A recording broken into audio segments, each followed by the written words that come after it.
35? So there's no denying this is the slowest slosher, both in startup time, ink through the air speed, and end lag between sloshes. Compared to the other sloshers, and really most other weapons in the game, the time between pressing the trigger and ink actually hitting its target is ridiculous. But usually the slower weapons have longer range and do more damage, right? Right? Well, yes, with the range, but not exactly with the damage. The slosher's ink has a weird property where each glob he sends out has splash damage in addition to contact damage. A direct glob hit does 55 damage and splash damage of 35, and if you land both splash and a direct hit, that's 90 damage in one hit. That sounds really good, but in an actual match, it's hard to consistently land the direct 55 damage hit, let alone the full 90 damage, because the Explosher is super slow and easy to dodge. If you're Explosher at someone, pick a random number between 35 and 90 and that's how much damage they took. There's no distinct sound effect for landing a 90 damage hit either, like there would be for a blaster or H3. You'll maybe just hear a double splish over the background music if you're close enough. But then sometimes you'll land 3 splash damage hits, but they'll still somehow be alive? And you'll need to hit them a 4th time because the Explosher is so slow that if you miss one slosh, they start healing away the damage they took between hits. This weapon reminds me of me, asthmatic! And because the Explosher is so slow and has a weird hitbox, basic things for other weapons become such a chore with it. Painting walls, climbing walls, dodging, shooting down torpedoes, getting in position, and if someone gets in close, you're boned! Even if you are able to score a 90 damage hit, the Explosher still has one of the slowest kill times in the entire game, so it's hard to counterattack up close. It's just like... Explosher. Give him a minute, son. Explosher. He needs to think about his entire life before he plays. Look to you like a red rose, seeking the sun, no matter where it goes.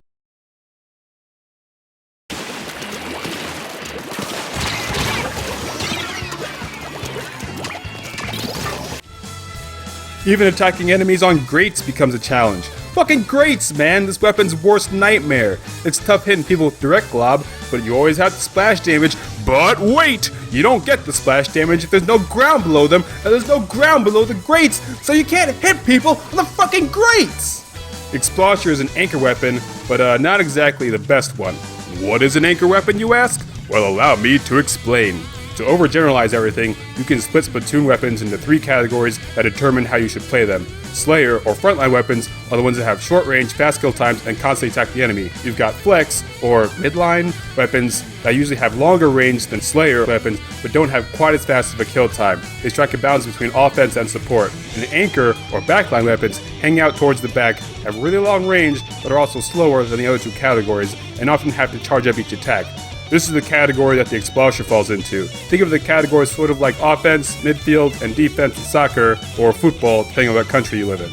And the way that matchmaking works when it comes to deciding teams in solo ranked battle is that it'll match you up against weapons of a similar role. There won't be 4 anchors on one team and 4 slayers on the other. They're going to match up slayers versus slayers and anchors versus anchors, which will put the Explosher up against weapons such as splat chargers, heavy and hydra spatlings, and jet squelchers, which are weapons that have an advantage over you, because oftentimes, even if you're all set up to land a 2 slosh kill on them, they'll be able to get a kill on you before you're able to land the 2nd slosh, because the Explosher is so goddamn slow. Snipers can one-shot you, and Splatling and the Jet can get all their bullets in before you're ready to square up for round 2.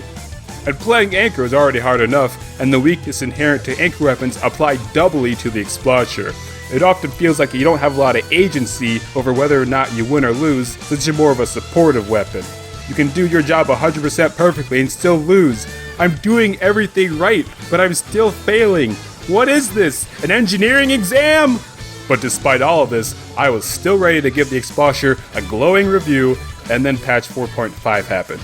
And for some reason, this mediocre at best weapon got nerfed hard. First, its ink consumption per slosh got increased from 9% to 11.5%. So now, if you're not using any inks that remain, instead of getting 11 sloshes per ink tank, you get 8. Considering it takes 3, if not 4 sloshes to get a kill, half your ink tank to get 1 kill is not good. This weapon used to be fun to play, and now it feels like I'm constantly running out of ink. And as if that weren't enough, its hitbox got reduced by 7%, which doesn't sound like a lot, but if the radius is reduced by 7%, then the total area will be reduced by 13.5% because math. Which, okay, sure, that doesn't sound like a lot either, but having been using Explosher a lot right before the patch and using a lot right after the patch, it's a noticeable difference. I'm not saying this is the worst slosher, I'm saying that there are 5 sloshers and the other 4 are better. Wait, but doesn't that mean...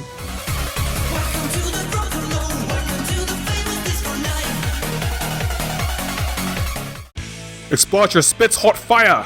90 damage in one hit is... a lot of damage! If you can land the 90 damage hit more than 50% of the time, then this might be the weapon for you.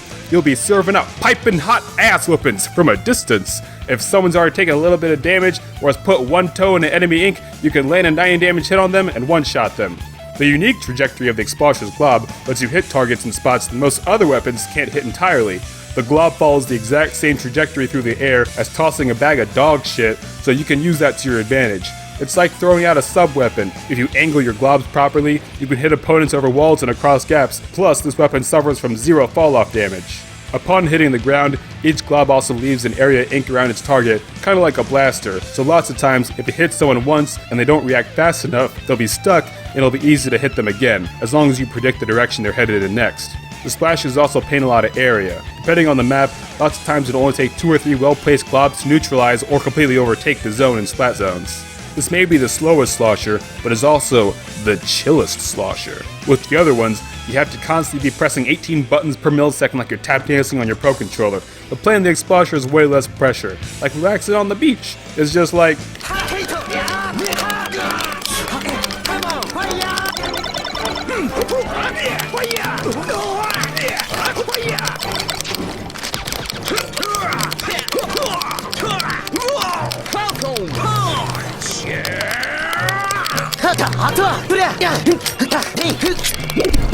Let's dance! Yeah!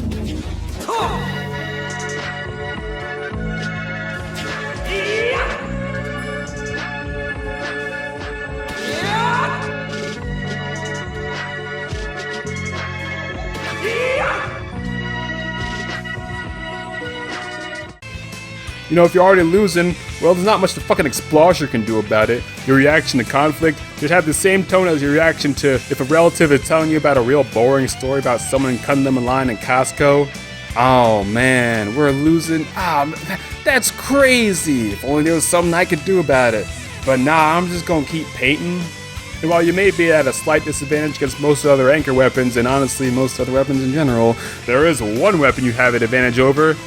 Other Exploshers. You hit them with the glob, the area around them will be painted, and the sloshes are so slow and their movement so limited, you won't be able to get away. But keep in mind that if you have an advantage over them, then they have an advantage on you too. It's like dragon type in Pokemon. You're only good against other dragons, but they're good against you too.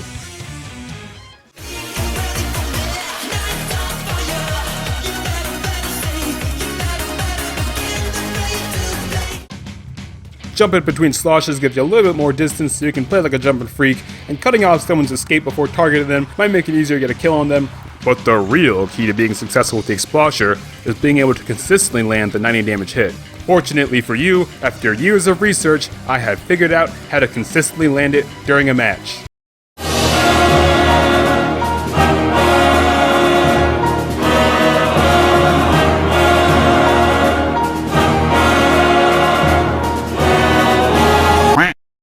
Yeah, it's random! Okay, it's not actually random, but in an actual match, it feels random.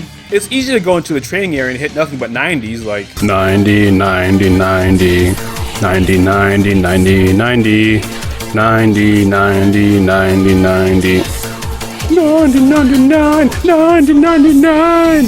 But 2 things you have to keep in mind is that, 1, the fastest moving target in the training area is still slower than you swimming with a heavy weapon with 0 swim speed equipped, so people in actual matches are going to be moving much faster than that.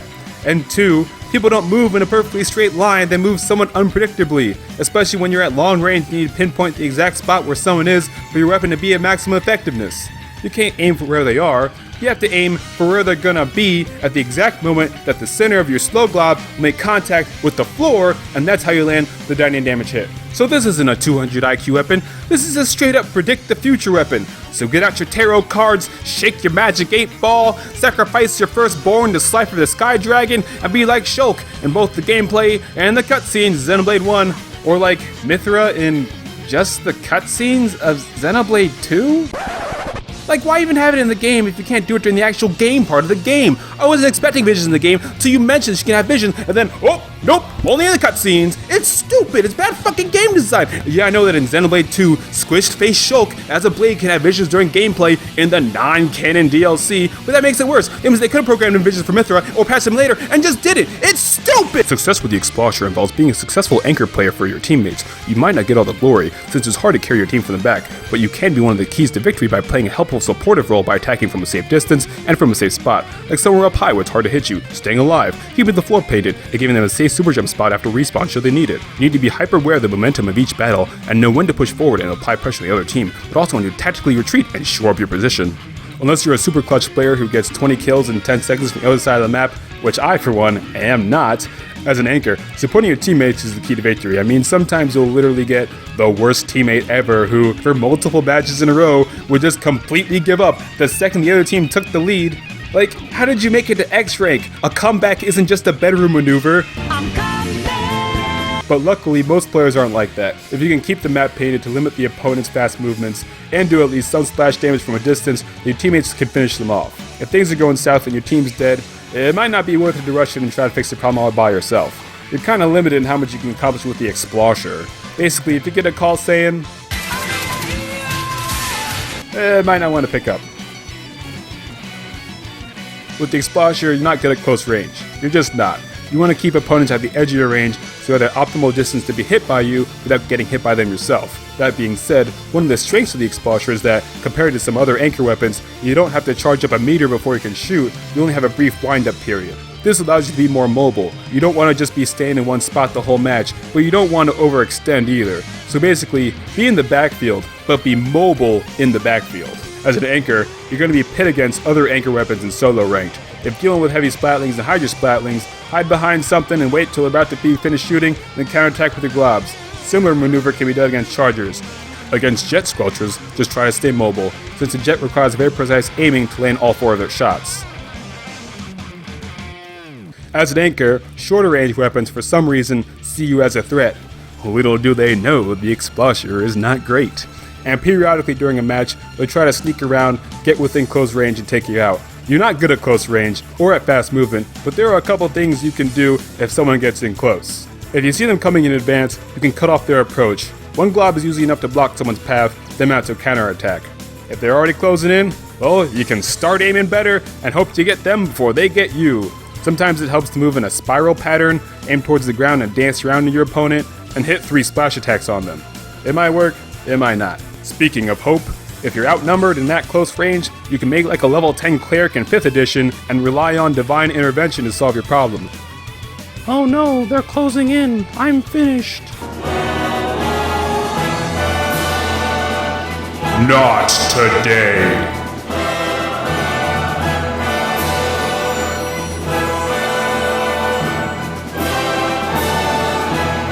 Dualies can be hard to hit since, they got more rolls than a bakery, and maybe you'll get lucky and they'll just roll off the map. But if you want to take matters into your own bucket, if you're using the standard Explosher, you can use the bubble blower near a wall and defend yourself. But this doesn't always work, especially because you have to activate it in plenty of time in advance. And with the custom Explosher, if someone starts shooting at you, you can just ball their way to safety, or baller and then turn around and run them down. And your last option, if you can't counterattack, are to either hope your teammate bails you out, or you can just take the L like Syracuse did in round 1 to Baylor? Come on, guys! Or you can make like a teenage girl at R. Kelly's house and get the heck up out of there before you get covered up in their fluids. I'm fighting for my life! Y'all killing me with this!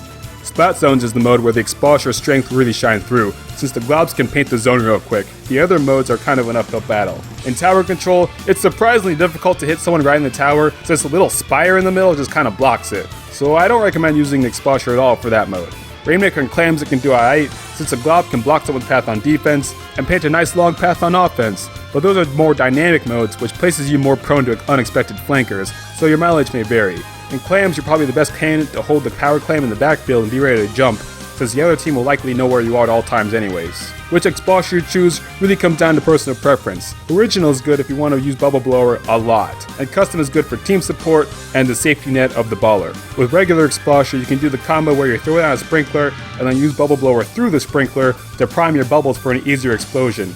People be terrified of your big old bubbles and will run away from them. In bigger zones, you can bubble over on one side of the zone, slosh on the other side, and then pop the bubbles to quickly overtake the zone. But you gotta watch out there now, because apparently you can get sniped through the bubbles, because fuck me, I guess. With the custom, which is the one that I prefer, you can chuck point sensors to alert your teammates to where the other team is. Just tag them up and tell your team, aight, y'all go get them. It's really useful if you're playing in modes without voice chat. If you get flanked and are about to die, you can throw a point sensor towards your feet to tell your teammates who killed you and where they at, so they can avenge you. It's like getting stabbed to death and then writing the name of your killer in your own blood. This video just got kinda morbid. Anyway, if you have enough ink and enough time, you should always try to throw out a point sensor and then use baller. People will try to run from the baller, but it's easier to chase them down if you tag them first. Baller is also real good for when you're hanging out in the backfield, but feel the need to take matters into your own ball.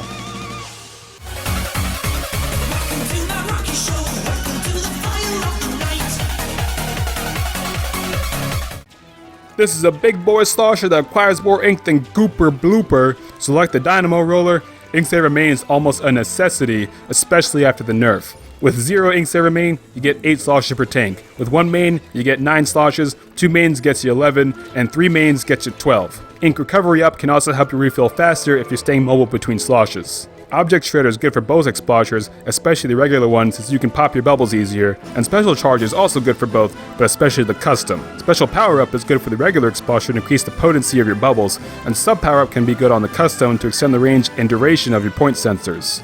Main Power Up increases the amount of turf covered by each slosh a little bit. I don't really use it, but if you want, you can be like Burb Dong over here, use a whole bunch. Well, that's all I got, guys. Thanks for watching, and remember to subscribe. That is a thing YouTube is telling me to tell people to do. Now here's some high-octane gameplay, but this isn't really a rush it and get kills weapon, so don't expect much.